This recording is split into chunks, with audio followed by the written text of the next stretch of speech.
अब मैं आपके तरफ आऊंगी मेन टॉपिक को लेकर, फॉरएवर का मार्केटिंग प्लान है क्या और हम अपने करियर को इसके साथ किस तरह डिजाइन कर सकते हैं? देखिए सिस्टर, मार्केटिंग जो लफ्ज है ना, उसको अगर हम ये कहें कि मार्केटिंग जो होती है वो दैट्स योर बिजनेस स्ट्रेटजी, ठीक है, या बिजनेस लोगों तक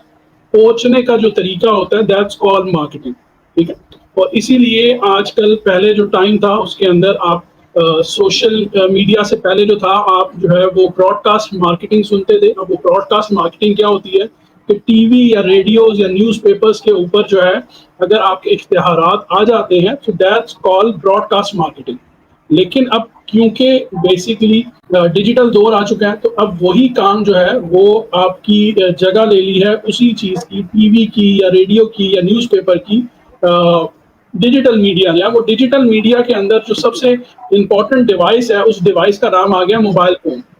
ठीक है। और मोबाइल फ़ोन के अंदर जो सबसे इम्पोर्टेंट चीज़ आ गई है, यहाँ पे कोई टीवी प्रोग्राम नहीं है, यहाँ पे यूट्यूब आ गया है, यहाँ पे टिकटॉक आ गया है, यहाँ पर फेसबुक है, इंस्टाग्राम है, लिंक्डइन है, पिंटरेस्ट है एंड मैनी मोर प्लेटफॉर्म जो है, जो कि सोशल मीडिया एप्लीकेशन कहलाती हैं। और उन प्लेटफॉर्म्स के ऊपर आप जो है नज़र आते हैं, आप उनको उससे अपना मैसेज लोगों तक पहुँचाते हैं, तो दिस इज़ योर मार्केटिंग, ठीक है। सो फॉरएवर लिविंग प्रोडक्ट्स की जो मार्केटिंग है, वो स्ट्रेटजी सिंपल समझने वाली ये है कि इसके अंदर लोगों तक प्रोडक्ट को या सर्विसेज को कैसे पहुंचाया जाए। अब फॉरएवर क्योंकि एक नेटवर्क मार्केटिंग कंपनी है, जिसको आम अल्फाज में मल्टी लेवल ऑफ मार्केटिंग भी कहा जाता है। और मल्टी लेवल ऑफ मार्केटिंग का जो अगर डेफिनेशन आप समझें तो वो ये है कि हर इंसान अपने लेवल के ऊपर उसकी मार्केटिंग कर रहा है। कुछ लोग होंगे जो कि ऑफलाइन मार्केटिंग को बड़ा आसान समझते होंगे, वो ऑफलाइन मार्केटिंग करें। कुछ लोग हैं जो कि ऑफ कोर्स 18, 20 या 30 इयर्स के हैं, जिनके लिए डिजिटल प्लेटफॉर्म्स को यूज़ करना बहुत आसान है, तो वो डिजिटल प्लेटफॉर्म्स को यूज़ करें। तो यहाँ पे मल्टी लेवल ऑफ कॉन्सेप्ट ये है मल्टी लेवल मार्केटिंग का, कि जितने भी लोग हैं, जिस भी लेवल पे हैं, चाहे वो असिस्टेंट सुपरवाइजर है, असिस्टेंट मैनेजर है, उनका जो भी लेवल है वो अपने लेवल पे मार्केटिंग करें और उसको ग्रो करें। हाँ, इसके अंदर दो चीजें हैं, ऐसा नहीं हो सकता कि ये एक इक्वल अपॉर्चुनिटी होने के बाद असिस्टेंट सुपरवाइजर जो है वो बेचारा मार्केटिंग के पैसे अरेंज ना कर सके और वो किसी को हायर ना कर सके, किसी इन्फ्लुएंसर को, किसी एक्टर को, जबकि जो मैनेजर है, जो कि सीनियर पोस्ट के ऊपर है, वो अपनी सीनियर पोस्ट पे होने का फायदा उठाते हुए वो थोड़े से पैसे लगाकर एक्टर या एक्ट्रेसेस या टिकटॉकर को हायर कर ले मार्केटिंग के लिए, और वो अपनी मार्केटिंग को जो है वो ज्यादा लोगों तक पहुंचाए, जबकि ये डिसबैलेंस हो जाएगा मार्केटिंग स्ट्रेटेजी के अंदर। सो असल कॉन्सेप्ट ये है, और कल इसके ऊपर हमने एक पूरी पॉडकास्ट की है। जिन लोगों की ये समझ नहीं आई वो जरूर इस चीज को देखें कि कैसे इन्फ्लुएंसर्स एंड टिकटॉकर्स या एक्टर्स जो हैं वो आपकी इंडस्ट्री यानी कि नेटवर्क मार्केटिंग को डैमेज कर रहे हैं, और इससे आने वाले दिनों में आपको और ज्यादा क्या नुकसान हो सकते हैं। राइट, आपने बहुत अच्छे तरीके से ये तो क्लियर कर दिया कि जो डिफरेंट कंपनीज में जिस तरह एडवर्टाइजिंग या मार्केटिंग का कॉन्सेप्ट है, वो कॉन्सेप्ट नेटवर्क मार्केटिंग में अप्लाई नहीं हो सकता, क्योंकि आपने बहुत अच्छी बात की कि मल्टी लेवल मार्केटिंग यानी हर पर्सन अपने लेवल पे अपने हिसाब से मार्केटिंग कर रहा होता है। हम बात कर लेते हैं, क्योंकि अभी आपने लेवल्स का जिक्र किया, डिफरेंट लेवल्स होते हैं यहाँ पर ज्वाइन करने के बाद। सर, जो बेसिक लेवल होता है, जब हम रजिस्टर करते हैं मार्केटिंग प्लान की पहली सीढ़ी जो होती है, जब आपकी आईडी क्रिएट हो जाती है, आप रजिस्टर हो जाते हो फॉरएवर के साथ, आपका स्टेटस होता है या लेवल होता है प्रेफर्ड कस्टमर का। अब प्रेफर्ड कस्टमर होते हुए एक पर्सन क्या बिजनेस कर सकता है, अर्निंग कर सकता है through forever. After preferred customer जो हमारा नेक्स्ट लेवल होता है वो असिस्टेंट सुपरवाइजर का होता है, और उसकी कुछ मिनिमम रिक्वायरमेंट है, इसको थोड़ा सा एक्सप्लेन करते हैं। कि फॉरएवर लिविंग प्रोडक्ट जो है वो एक कंपनी है, और कोई भी कंपनी जो है वो अपने रेवेन्यू होने पे सस्टेन कर सकती है। बिजनेस दुनिया के अंदर कोई भी कंपनी अगर ग्रो होती है तो वो उसी वजह से ग्रो होती है कि अगर उसका रेवेन्यू ग्रो होता है। रेवेन्यू ग्रो होने से मुराद ये है कि 1978 के अंदर जब फॉरएवर स्टार्ट हुई थी, तो फॉरएवर ने फर्स्ट ईयर जो है वो तकरीबन $1 मिलियन का रेवेन्यू किया था, ठीक है। और वही कंपनी 45 ईयर्स के बाद तकरीबन $4 बिलियन का रेवेन्यू कर रही है। तो वो उसकी रीजन है कि कंपनी ने जो स्ट्रक्चर खड़ा किया है उसके अंदर जो सबसे पहली चीज है, कंपनी ने चीजों को आसान बनाया है, मुश्किल नहीं बनाया। क्योंकि इसी को कहा जाता है ईज ऑफ डूइंग बिजनेस। अगर ईज ऑफ डूइंग बिजनेस ना हो तो आम इंसान के लिए बिजनेस करना तो मुश्किल हो जाएगा, और फिर अगर बिजनेस मुश्किल हो जाएगा तो फिर बिजनेस जो है वो किन के लिए आसान होगा, हु हैव मोर मनी। सो यहाँ पर फिर मनी गेम इन्वॉल्व हो जाएगी, जबकि कंपनी का जो कॉन्सेप्ट था वो ये था कि इस बिजनेस के अंदर आम इंसान जो है, जो कि इतनी इस्तेतात नहीं रखता कि वो KFC की फ्रेंचाइज खरीदे, वो इतनी इस्तेतात नहीं रखता कि वो किसी ब्रांड की डिस्ट्रीब्यूशन लेवलशिप खरीदे, या वो इतने पैसे नहीं, इतना कैपिटल नहीं है उसके पास कि वो जाकर जो है वो 10, 15, 20 लाख रुपए से कोई स्टार्टअप खड़ा करे, तो वो इंसान भी इसके अंदर, इस अपॉर्चुनिटी के अंदर या नेटवर्क मार्केटिंग के अंदर आकर अपने कैरियर को ग्रो कर सके। अब सिंस यहाँ पर जो चीजें अंडरस्टैंड करने वाली ये है, वो ये है कि कंपनी ने इसके अंदर जो फॉर्मूला अप्लाई किया वो बहुत आसान है। वो आसान किस तरीके से है कि you can get registered free of cost. ठीक है, अच्छा, ये वो कॉन्सेप्ट है जो कि फॉरएवर को दूसरी कंपनी से डिफरेंट कर देती है, क्योंकि दूसरी कंपनीज के अंदर मेंबरशिप या मेंबरशिप पैकेज लेने के लिए आपको मस्ट है कि आपने प्रोडक्ट बाय करनी है, या आपने मस्ट है कि वहां पर आपने जो है वो मेंबरशिप चार्जेस पे करनी है, पार्टनरशिप चार्जेस पे करनी है। जबकि फॉरएवर ने इसको मैंडेटरी बना दिया है। फॉरएवर की वेबसाइट पे लिखा है कि रजिस्ट्रेशन के नाम पर, ट्रेनिंग के नाम पर कोई पैसे नहीं लिए जा सकते। ठीक है, अगर फॉरएवर जो है वो प्रोडक्ट का बिजनेस है तो वो फॉरएवर मेंबर से पैसे नहीं लेती रजिस्ट्रेशन होने के। तो यहाँ पे एक पॉइंट तो सबके माइंड में क्लियर हो जाना चाहिए कि ये एक इक्वल प्लेटफॉर्म है, इक्वल अपॉर्चुनिटी है, जिसके पास पैसे हैं भी और जिसके पास पैसे नहीं भी। ठीक है, दूसरी चीज आ जाती है कि जब आप रजिस्टर्ड होते हो तो फॉरएवर आपको फिर प्रेफर्ड कस्टमर क्यों कहती है। देखिए, फॉरएवर आपको प्रेफर्ड कस्टमर कहती है, लेकिन साथ ही फॉरएवर की वेबसाइट के ऊपर लिखा है कि आपके पास 2 कंसेक्टिव मंथ्स आ जाते हैं अगर आप प्रेफर्ड कस्टमर से बिजनेस में कन्वर्ट होना चाहते हैं फ्रॉम योर फर्स्ट परचेज।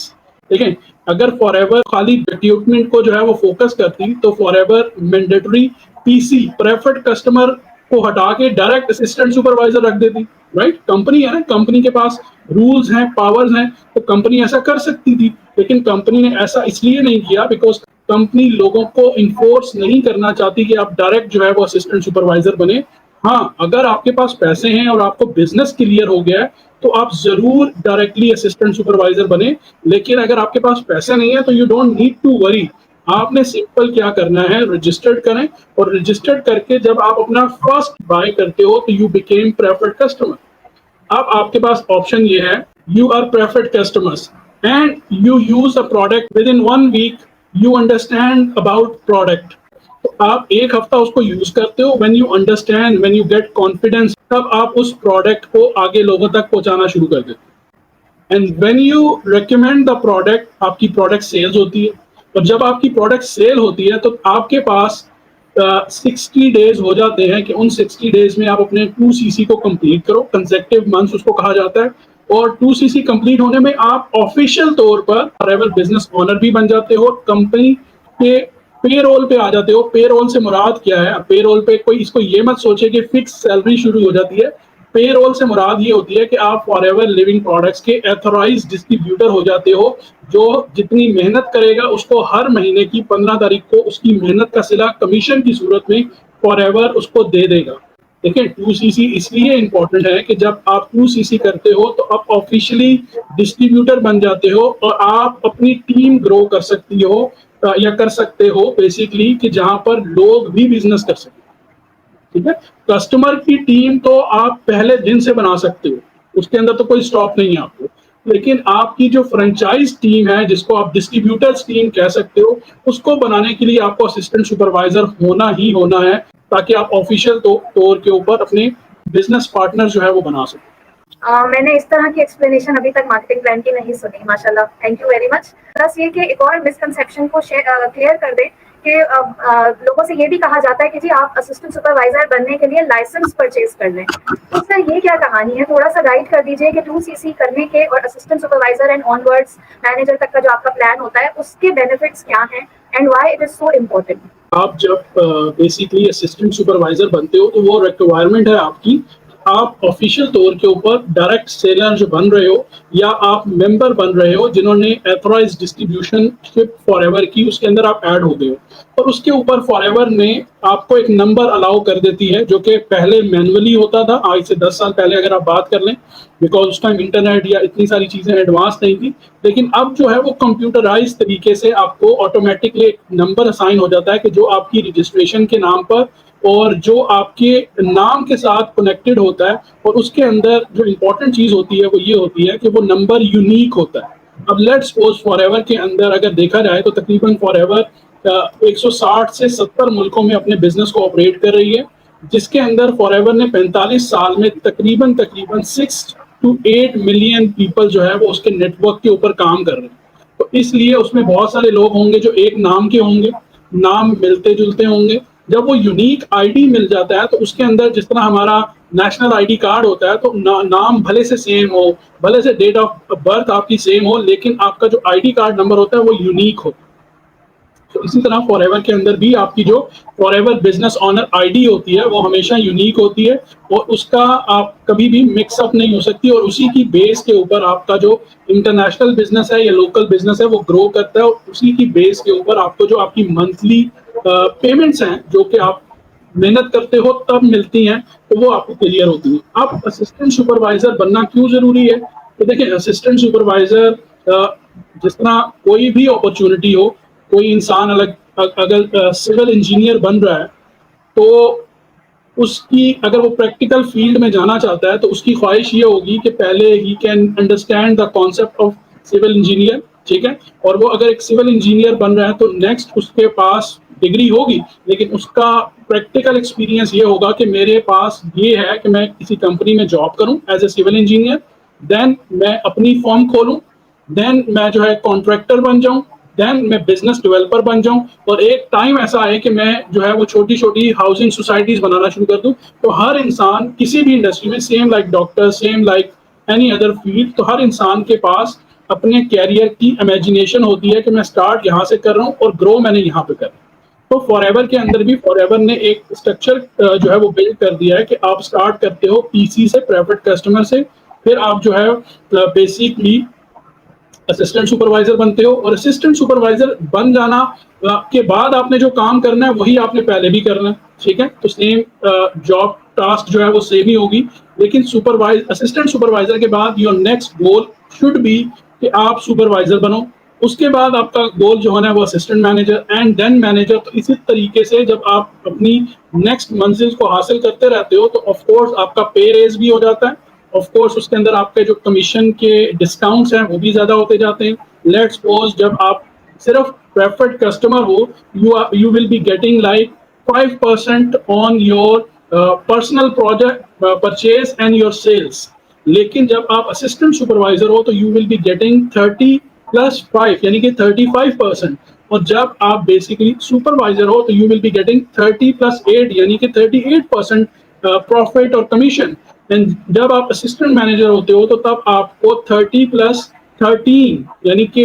30 और 13 यानी कि 43% आपको कमीशन मिलता है असिस्टेंट सुपरवाइजर असिस्टेंट मैनेजर के ऊपर। और जब आप मैनेजर बन जाते हो तो you will be getting 48% which is the maximum discount you can get. अच्छा, यहाँ पे एक चीज जो इम्पोर्टेंट है कि बहुत सारे लोग ये भी क्वेश्चन करते हैं कि सर मैनेजर के बाद जो है वो लेवल्स फिनिश हो जाते हैं, तो no, it's not, it's another beginning, ठीक है। जैसे आप अगर लोअर लेवल से जॉब कर रहे हो तो आपका अल्टीमेट गोल होता है कि आप पहले मैनेजमेंट वाली पोजीशन पे आओ, और फिर जब मैनेजमेंट में आ जाते हो तो तब आपका गोल होता है कि अब मुझे मैनेजमेंट से आगे जो है वो एग्जेक्टिव्स के अंदर जाना है, ठीक है, जिसके अंदर CEO, CFO and many more designations you can have. तो सेम थिंग जो है वो यहाँ पर भी अप्लाई होती है कि आपको असिस्टेंट सुपरवाइजर इसलिए बनना है कि आप प्रोफेशनल नेटवर्कर बनना चाहते हो, ताकि आप इसमें जो है वो 20-25 साल का एक स्टेबल इनकम के साथ कैरियर बिल्ड कर सकें।